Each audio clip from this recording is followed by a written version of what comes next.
Quiero invitarles a que inclinen sus rostros y me acompañen para orar.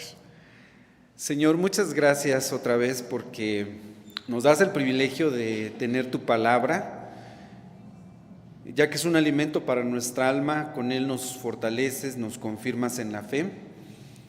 Pero queremos suplicarte, Señor, que en este momento nada nos distraiga, que nuestro pensamiento no esté divagando, que tú nos guíes a través de tu Espíritu Santo para poder comprender el mensaje de lo que tú quieres decirnos en esta tarde. Gracias por la presencia de tu iglesia, Señor, que tu Espíritu Santo sea el que nos toque. Háblanos tú, Señor, que no sea el hombre, habla a nuestro corazón, a nuestra alma y llénanos de ti. Que no salgamos como hemos venido, Señor. Si alguno viene con alguna carga espiritual, con alguna preocupación, que esta, Señor, puedan ponerla solamente en ti y que salgamos fortalecidos, llenos de gozo, de alegría, después de haber escuchado, Señor, tu palabra, después de haberte cantado y todo lo que hacemos aquí para gloria de tu nombre. Te lo pedimos en Cristo Jesús. Amén. Tomen su lugar. Gracias por los que se pusieron en pie. La historia que hoy quiero compartir con ustedes está allí en el Evangelio de San Juan, el capítulo número 6, y quiero que abran sus Biblias, me acompañen para ir revisando algunos textos, porque esta historia ocurre en Capernaum. Capernaum, a ver si todos ubican más o menos geográficamente el mar de Galilea. Lo voy a dibujar así como si fuese una gota de agua, y Capernaum está aquí. Las cosas que voy a narrar ocurrieron aquí en Capernaum, aunque algo había sucedido acá en Tiberias, en la parte del lago, vamos a decir norte-sur, en la parte sur de ese lago de Genesaret o el mar de Galilea, como es conocido. Pero lo que pasa aquí en Capernaum, dice la palabra de nuestro Dios que el Señor Jesús había hecho acá en Tiberias el milagro de la multiplicación de panes y peces. Había alimentado a 5,000 personas. ¡Wow! Esto es sorprendente, con 5 panes y 2 pececillos. Un muchachillo que andaba ahí, tomaron su canasto, el Señor oró, multiplicó los panes. De lo que sobró, ¿se acuerdan cuánto sobró? 12 canastas sobraron de lo que el Señor había hecho. Vean qué generoso es el Señor, ¿no? A veces nosotros somos tan preocupones de qué vamos a comer. No, no te preocupes, el Señor sabe dar y da en abundancia, ¿verdad? Perdón por estar hablando de la comida en día de ayuno, hoy nos tocó ayunar, ¿ah? Pero el Señor hace ese milagro. Y le dice a sus apóstoles, la gente, era tanta gente que le seguía, que le dice a sus apóstoles, vamos a pasar al otro lado del mar. Y los apóstoles se subieron en una barca, pero el Señor Jesús se quedó allí en Tiberias. No se sabe bien qué se quedó a hacer. Hay un pasaje paralelo que dice que se quedó a despedir a las gentes. Otros comentaristas dicen, no, son dos momentos diferentes. ¿A qué se quedó el Señor? No lo sabemos. Pero bueno, el Señor se quedó allí. Y vean, por favor, en San Juan 6:19, por eso les dije que Biblias abiertas, porque no leímos todo el pasaje, es muy largo, pero tenemos que ponernos en este contexto. 6:19 de San Juan dice que como hubieron navegado los apóstoles en esa barca, que se subieron como 25 o 30 estadios. A ver, dato. Un estadio equivale, tengo aquí mi tabla de conversiones, dice que había navegado 25 o 30 estadios. Un estadio equivale a 400 codos, que cada codo equivale a 45 centímetros. Esto hace un total de 180 metros. Un estadio, 180 metros. Por 30 que ya había navegado, me dan 5 kilómetros 400 metros. Es decir, que ya había navegado bastantito, ¿no? Ya se habían ido los apóstoles en su barca, porque leemos, pero bueno, no, a veces no tomamos el tiempo de ver estos detalles, porque dicen, bueno, el Señor Bueno, ¿qué tan lejos estaban? 5 kilómetros, si fueron 30 los estadios que habían recorrido. Pero de todos modos, si fueron 25, 180 metros por 25, me da 4 kilómetros 500. 4 kilómetros y medio. O sea, que sí ya estaban adelantados los apóstoles, ¿no? Pero ¿qué sucede? Bueno, después de haber explicado la conversión de los 25, 30 estadios, regreso al versículo 19, ven a Jesús que anda sobre la mar. Y se acercaba al barco.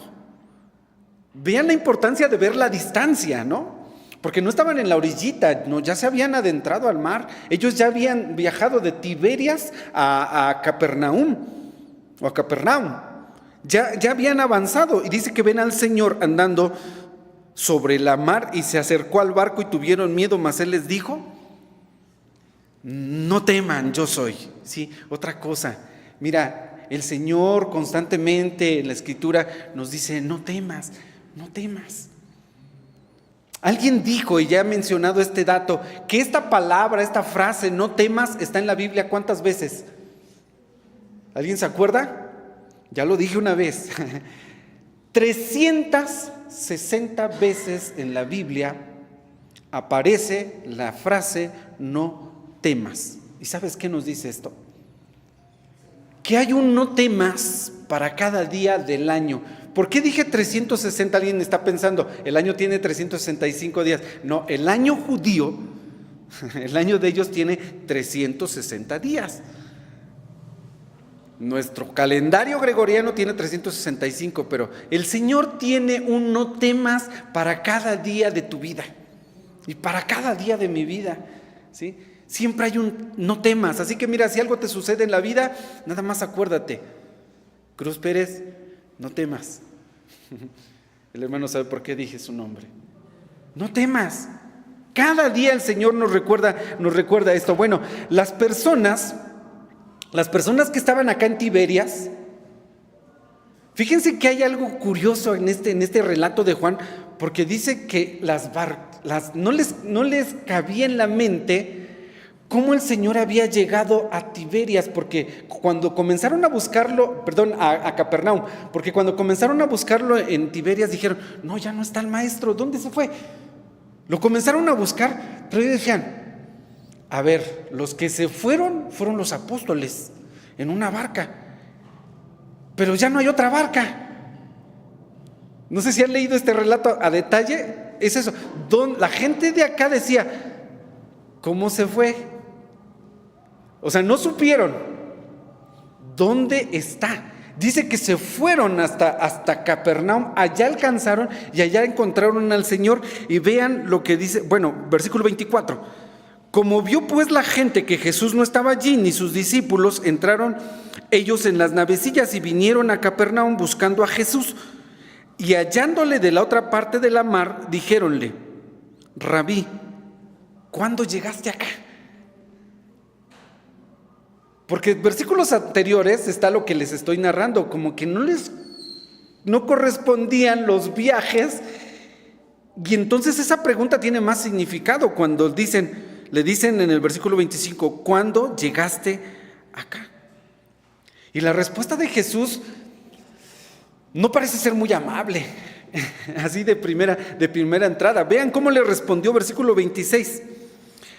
De cierto os digo que me buscáis, no porque habéis visto las señales, sino porque comisteis el pan y os hartasteis. Había multiplicado 5 panes con 2 peces y le había dado de comer a 5,000 hombres, sin contar a las mujeres y a los niños, y habían sobrado 12 canastos de panes y peces.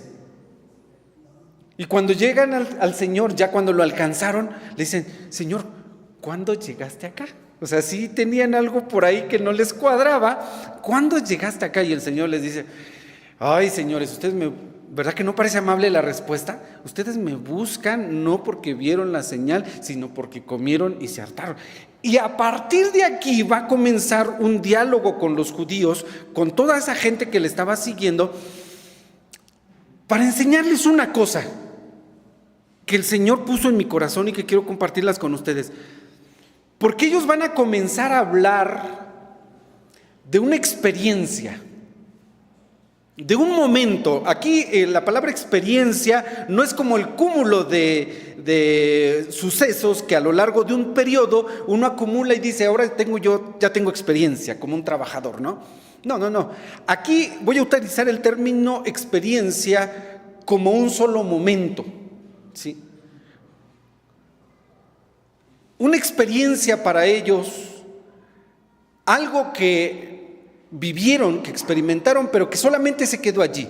Y el Señor les va a mostrar en este diálogo que no deben de conformarse con una experiencia, sino que Él les ofrece toda una relación. Y lo vamos a aplicar en nuestra vida espiritual, porque miren, hoy día muchas iglesias lo único que ofrecen son experiencias momentáneas. Y a lo mejor hasta aquí nos ha sucedido también, ¿no? Tú llegas a un culto, el Señor toca tu corazón, la alabanza, ese día cantamos el himno que a ti te gusta. ¿Cuál es el himno que te gusta? Tú ese día lo cantaste y estaba la iglesia llena y sentías que te elevabas, ¿no? Tú vives esa experiencia. Pero sales y a mitad de la semana tu experiencia se quedó allí, en una experiencia. Y eso es lo que quiero compartirles a la luz de este pasaje, porque el Señor les va a decir, no se queden con la experiencia. Yo les invito a que tengan una relación. Por eso el mensaje se llama experiencia o relación. ¿Tú qué prefieres, no? ¿Tú qué prefieres? ¿Una experiencia? Un momento así de gloria, que sí los hemos tenido y es lindo tenerlos, ¿no? A veces cuando estamos orando, nosotros estamos metidos en la oración personal con Dios y estamos allí que sentimos aquí a Dios, ¿no? Que sentimos a Dios aquí y estamos tan sumergidos. Sí, son experiencias, pero que no sea una experiencia, que sea una relación. Que sea una relación espiritual la que tengas o la que nosotros tengamos nosotros con Dios. Ese milagro de la multiplicación de los peces, voy a regresar un poquito, acompáñenme, Juan 6, dice que esos hombres, y son los mismos, lean el pasaje ahí en sus hogares, son los mismos hombres los que lo buscaron, los que le siguieron, los que le preguntaron, maestro, ¿cuándo llegaste aquí? Rabí, ¿cuándo llegaste? 6:14 dice que cuando el Señor había hecho el milagro, dice aquellos hombres, entonces como vieron la señal que Jesús había hecho, ¿qué decían? Verdaderamente, este es el profeta que había de venir al mundo. Fíjense cómo una experiencia como esta, ver un milagro, wow, ¿no? A veces hay campañas de estas que se anuncian de sanidades. Tú ves un milagro y dices, wow, aquí sí está el poder de Dios. Y no digo que no ocurran.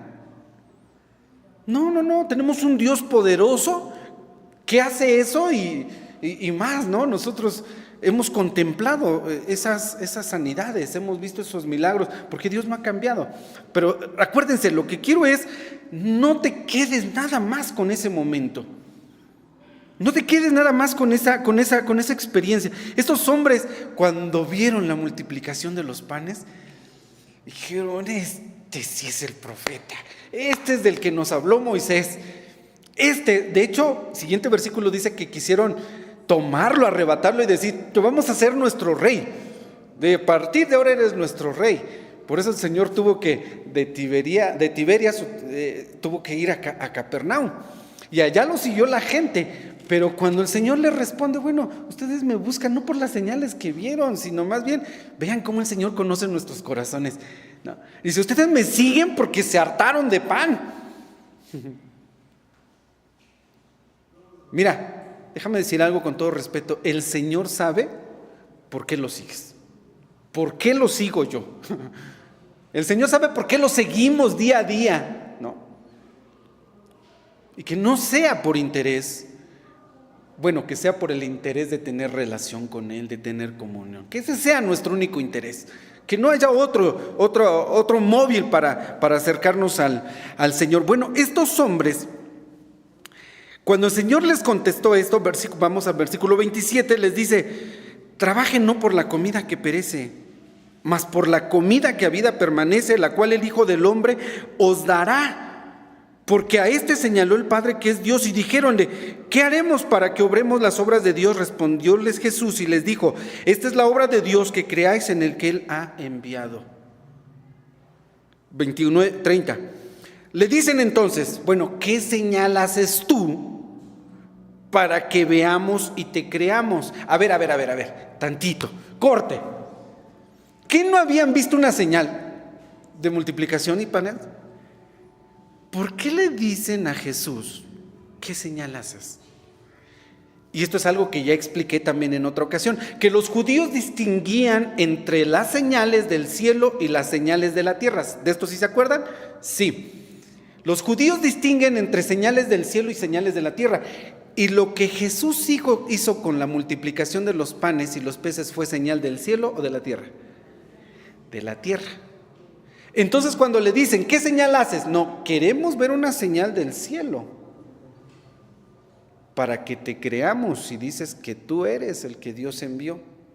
Ay, atrás habían dicho: este es el profeta. Ve cómo una experiencia sí te puede impactar, te puede sorprender. ¡Wow! ¡Qué bonito estuvo esto! Llevarte a decir: no, aquí sí hay esto.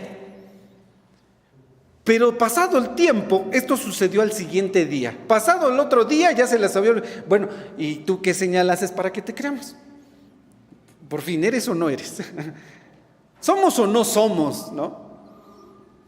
Eso es lo que le preguntan al Señor. ¿A qué se referían los judíos aquí?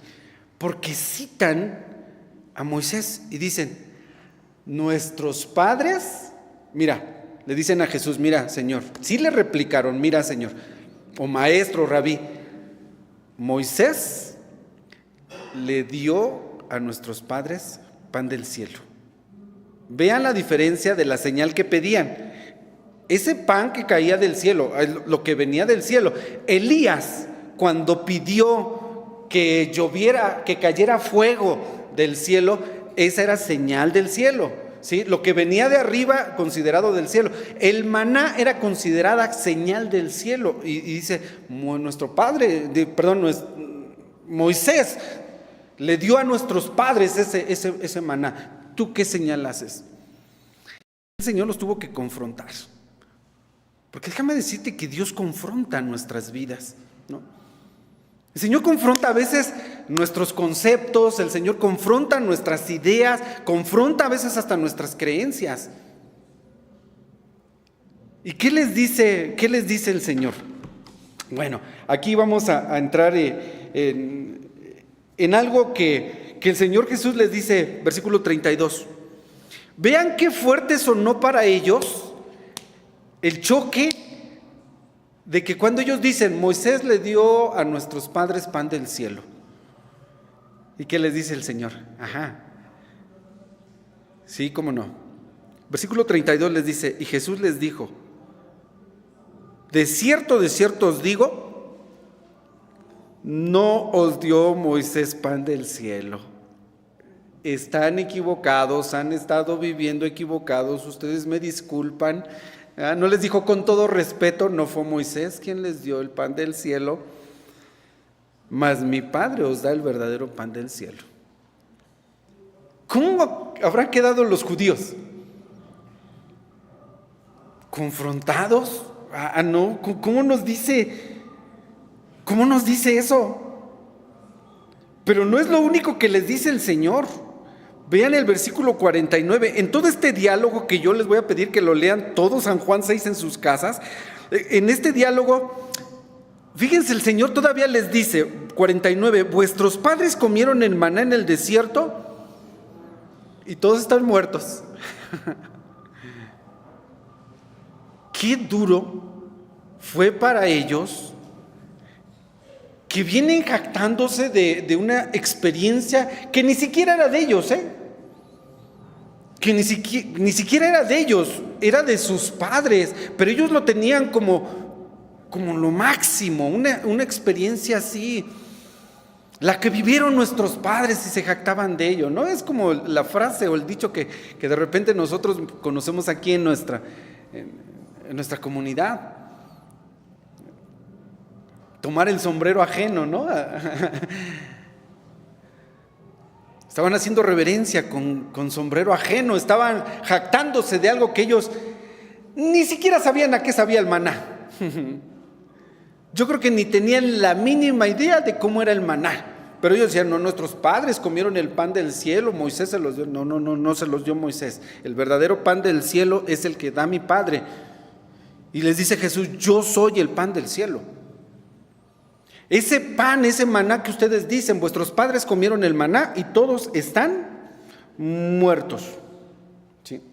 Todos ellos hablaban de esto como una grandiosa experiencia de sus padres, pero pues ¿qué no sabían lo que dice Números 21:5?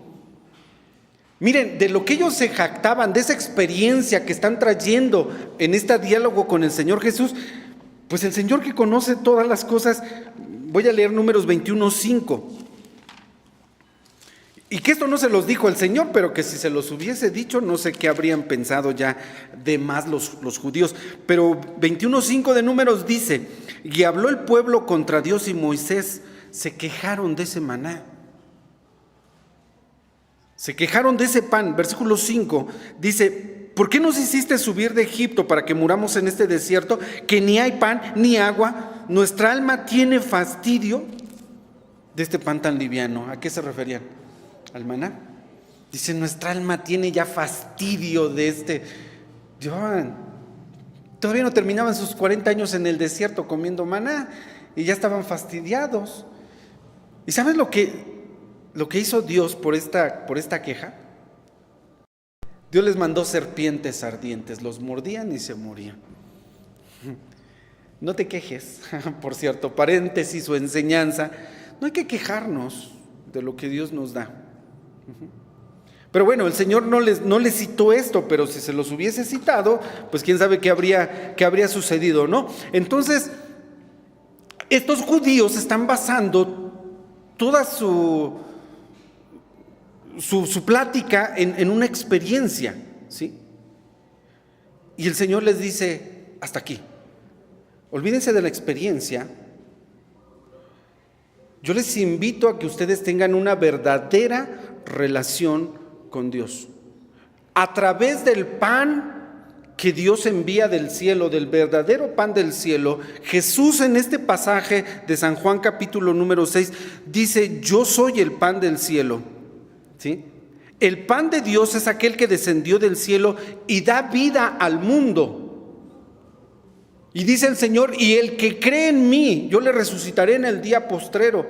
El Señor abiertamente les dice, si ustedes comen mi carne, beben mi sangre, y no es canibalismo, sino que el Señor está hablando espiritualmente. Algo que ellos no pudieron entender porque su mente era solamente material, como cuando el Señor habló con Nicodemo aquella noche en San Juan capítulo 3 y que dice que el Señor comenzó a hablarle las cosas espirituales y Nicodemo no las entendía. No podía entender cómo se experimenta el nuevo nacimiento. Nicodemo dijo, ¿puede un hombre ya viejo volverse a introducir en el vientre de su madre y volver a nacer? Le dice el Señor, ay Nicodemo, tú eres el maestro de Israel, tú eres un religioso, ¿no conoces esto, por favor? Diría mi mamá. No, porque dice Pablo a los Corintios, las cosas espirituales se tienen que examinar espiritualmente. Y aquí Jesús lo que les está diciendo es, yo soy ese pan que descendí del cielo, no como el maná. Dios os da este pan del cielo. Ellos comieron el maná y son muertos. Sí, fue una experiencia. Yo les invito a que ustedes ahora participen de mi carne y de mi sangre, y con ello ustedes tengan pan para sus almas, y ese pan que yo les doy les va a dar vida eterna. Ellos habían dicho, Señor, ¿qué haremos para tener ese pan? Sí nos interesa. Cuando Jesús les dijo, crean en mí, ellos dijeron, ¿y qué señal haces para que te creamos? Bueno, por fin, ¿quieres o no quieres? El Señor los está invitando a participar de Él espiritualmente, ¿sí? Versículo 54 dice, el que come mi carne y bebe mi sangre, este tiene vida eterna, y yo le resucitaré en el día postrero, dice así el versículo 55, porque mi carne es verdadera comida y mi sangre es verdadera bebida. El que come mi carne, bebe mi sangre, en mí permanece y yo en él. Cuando ustedes participen de mí, no van a tener una experiencia, van a tener una relación. Y querida iglesia, ¿qué venimos nosotros a buscar? ¿Una experiencia o una relación? Sí, la experiencia puede ser útil, pero no te conformes, iglesia, con la experiencia. No debemos de conformarnos con la experiencia. Tenemos que buscar una relación consciente, voluntaria, con Cristo y poder participar de Él. A ver, mira, piensa por un momento. ¿Qué habría pasado en la vida de Moisés si él se hubiese quedado con la experiencia de la zarza? Moisés está cuidando las ovejas de su suegro, ustedes conocen lo que dice Éxodo capítulo 3, de repente ve que está prendiendo una zarza. Alguien lógicamente diría que cayó un rayo y pues se prendió la zarza, ¿no? Alguien vino a hacer fogata y se le olvidó que no hay que causar incendios y la zarza está prendida. Pasó media hora y la zarza estaba intacta, seguía ardiendo, no se consumía, no se caían las ramas, seguía ardiendo. No sé, estoy tratando de echarle la imaginación a esto. Se acerca Moisés y le habla a Dios y le dice: Moisés, quita las sandalias de tus pies porque el lugar en el que estás pisando es santo. Y Moisés se quita las sandalias. Y ya les dije también en mi comentario muy especial y particular de este pasaje, que cada que nosotros nos acercamos a Dios, así como Moisés se acercó a la zarza, que ahí estaba representada en esa teofanía la santidad de Dios, y le dice: quítate tus sandalias. Dios, siempre que te quieras acercar a Él, te va a decir: quítate esto. Siempre te va a decir: quítate tu orgullo. ¿Quieres acercarte? Quítate tu orgullo, quítate tu soberbia. Esas son tus chanclas, esas son tus sandalias, ¿no? Ahora, Dios a cada uno de nosotros siempre nos va a decir: quítate tus sandalias. A lo mejor quítate en eso que tú sientes que te protege. Quítate eso que tú sientes que te da seguridad, ¿sí? Quítate eso. Si te quieres acercar, quítate. No busques una... Si Moisés se hubiera quedado con esa: oh, qué bien, Dios me habló, muy bonita la zarza, fue una buena experiencia. Y Moisés se regresó con sus borregos y siguió pastoreando ovejas. ¿Sabes de lo que se hubiera perdido Moisés? Se hubiera perdido de ver el mar cuando se abrió y Dios le dice: ¿por qué clamas a mí? Dile al pueblo que marche. Moisés, camínale. Poniendo un pie en el agua, se abre esto. Otra experiencia, pero cada experiencia lo estaba llevando a la relación. No se quedaba con la experiencia. Se abre el mar. ¿De qué otra cosa se hubiera perdido Moisés si se hubiera quedado nomás con la experiencia? Cuando sube al monte y humeaba, dice, ese monte temblaba. Se hubiera perdido de eso, de escuchar. Cuando estaba en la peña allí y Moisés dice: quiero ver tu espalda, quiero verte. No, mira, voy a pasar. Moisés se hubiera perdido de poder haber hablado con Dios, dice, cara a cara, como habla cada uno con su compañero. Moisés se hubiera perdido de eso si se hubiera quedado con la experiencia y no hubiese continuado con la relación. Con eso se hubiera quedado Moisés, ¿no?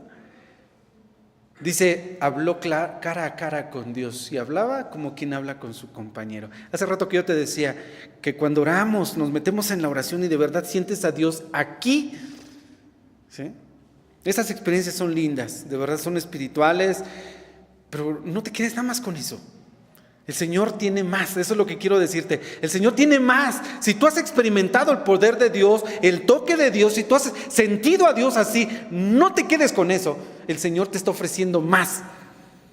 Una relación completa. Participa de mí, dice, de mi carne y de mi sangre. Si Pablo, el apóstol, Saulo, cuando era Saulo, iba persiguiendo a los cristianos rumbo a Damasco, se hubiera quedado solamente con su conversión, con su experiencia, ¿qué hubiera narrado frente a Agripa? Le hubiera dicho: rey Agripa, mira, yo iba en mi cabalgadura persiguiendo a los cristianos, cuando iba rumbo a Damasco, cuando de repente el resplandor a mediodía, mira, quedé como ciego, me caí y ya. Bueno, y luego Pablo: no, pues fue bonito. Mira, llegó uno que se llamaba Ananías, Dios lo mandó, me sanó y quedó sano, y mira, pues aquí ando. Y si nada más te quedas con una experiencia, hermano, te estás conformando. Pablo no hubiese recibido la atención de Dios cuando el ángel se le aparecía y le decía: Pablo, no temas, habla y no calles. En ese barco, cuando se estaban hundiendo, y le dice el ángel del Señor: Pablo, diles que no se preocupen, ninguno va a perecer. Y Pablo a la mañana siguiente les dice: varones, el Señor me ha dicho que ninguno de vosotros va a morir. Y fueron salvados. Pablo no hubiese conocido el tercer cielo. ¿Se acuerdan? Cuando le escribe a los corintios, les dice: hermanos, conozco a alguien que fue arrebatado y fue llevado hasta el tercer cielo. Se hubiera perdido de eso Pablo si solamente se hubiera quedado con la experiencia de su conversión, de que vio la luz a mediodía. Se hubiera quedado nada más con eso. Iglesia, no nos quedemos con una experiencia. Hoy el culto estuvo lindo, ¿no? La palabra del Señor te tocó mi corazón. No, dale continuidad a eso, no te quedes con eso. No como los judíos que decían: no, nuestros padres, ni siquiera era su experiencia. Nuestros padres comieron maná, todos están muertos. No, Moisés les dio el pan, no se los dio Moisés. Aquí está, yo te ofrezco una comunión y yo te ofrezco vida eterna. El que cree en mí, dice el Señor, yo le resucitaré en el día postrero. ¿Sí? El que cree en mí tiene vida eterna. Así que, queridos hermanos, que el Señor nos bendiga a su iglesia, de verdad, que seamos conscientes de que la experiencia nos va a ayudar, pero no nos debemos de conformar con la experiencia. Busquemos comunión con nuestro Dios. Que así sea. Amén. Pónganse de pie, acompáñenme para orar. Señor bendito que estás en los cielos, gracias por tu palabra, gracias por tocarnos y por hacernos conscientes de que necesitamos una continua, constante comunión contigo. Que no sean solamente momentos que vayan quedando en el pasado, nuestro itinerario como cristianos, sino que, Señor, anhelemos cada día más de ti. Bendice a tu iglesia, Señor, entregamos tu palabra en tu nombre, que no vuelva a ti vacía. Confirma nuestra fe, ayúdanos a buscar siempre esa perspectiva que tú muestras, Señor, como lo hiciste en esta ocasión con estos hombres. Ellos tenían una visión corta y se enfrascaban solamente a un momento, a una situación, Señor, pero tú les mostraste el camino.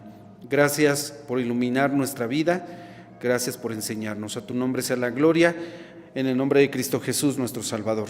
Amén. Que el Señor nos bendiga.